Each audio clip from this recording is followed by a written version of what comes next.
So നമ്മുടെ നാട്ടിൽ ഇപ്പോഴും കുറേ ആൾക്കാരുണ്ട് ഈ ലഹരിക്ക് അടിമകളായ കുറേ ആൾക്കാർ. അതായത് പല ലഹരികൾ യൂസ് ചെയ്യുന്നത്. ഇവന്മാരൊക്കെ പോയി എന്താ വെച്ചാൽ ഇത് ഭയങ്കര സംഭവമാണ്, അല്ലെങ്കിൽ സ്മോക്ക് ചെയ്യുക, ഡ്രിങ്ക് ചെയ്യുക, വേണ്ടാത്ത പല സാധനങ്ങൾ വലിച്ചു കയറ്റി കഴിഞ്ഞാൽ ഭയങ്കര സംഭവമാണ് പറഞ്ഞൊക്കെ നടക്കുന്ന ഒരുപാട് ആളുകൾ ഇപ്പോൾ നമ്മുടെ നാട്ടിൽ. സോ ഇവന്മാർക്ക് മനസ്സിലാകാത്തൊരു കാര്യമുണ്ട്.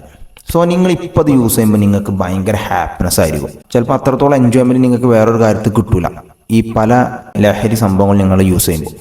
സോ ഇതൊക്കെ എഫക്റ്റാണ് ഒരു ടൈം നിങ്ങൾക്ക് വരും നിങ്ങളുടെ ലൈഫിൽ. അതായത് നിങ്ങളുടെ ശരീരത്തിനെ ഇത് ബാധിക്കുന്ന ഒരു സമയം നിങ്ങളുടെ ലൈഫിൽ വരും.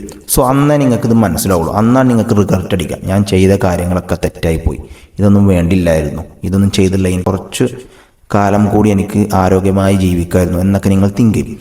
സോ എനിക്ക് പറയാനുള്ളത് ഇപ്പോഴത്തെ പിള്ളേരോടാണ്, ഇതുകൊണ്ട് നമ്മൾ ലൈഫിൽ നമുക്ക് മാത്രമുള്ള പ്രശ്നങ്ങൾ ഉണ്ടാകാം, നമ്മൾ ലൈഫിൽ വരാൻ പോകുന്ന പല ആളുകൾക്കും ഇത് ബാധിക്കും. സോ അതുകൊണ്ട് ഈ സംഭവങ്ങളൊക്കെ നിർത്തുക, ലഹരി ഉപയോഗങ്ങളൊക്കെ ഒഴിവാക്കുക. അത് എന്തൊക്കെ നിങ്ങൾ യൂസ് ചെയ്യണം അതൊക്കെ നിങ്ങൾക്ക് നിർത്താൻ പറ്റണമെങ്കിൽ മാക്സിമം നിർത്തുക.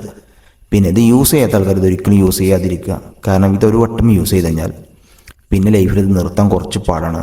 ഇത് യൂസ് ചെയ്ത ആൾക്കാരോട് ചോദിച്ചാൽ നിങ്ങൾക്ക് മനസ്സിലാവും. സോ ലൈഫിൽ അതൊരിക്കലും നിങ്ങൾ യൂസ് ചെയ്യാതിരിക്കുക. അതാണ് നമ്മളെ ഫ്യൂച്ചർ ലൈഫിന് ഏറ്റവും ബെറ്റർ.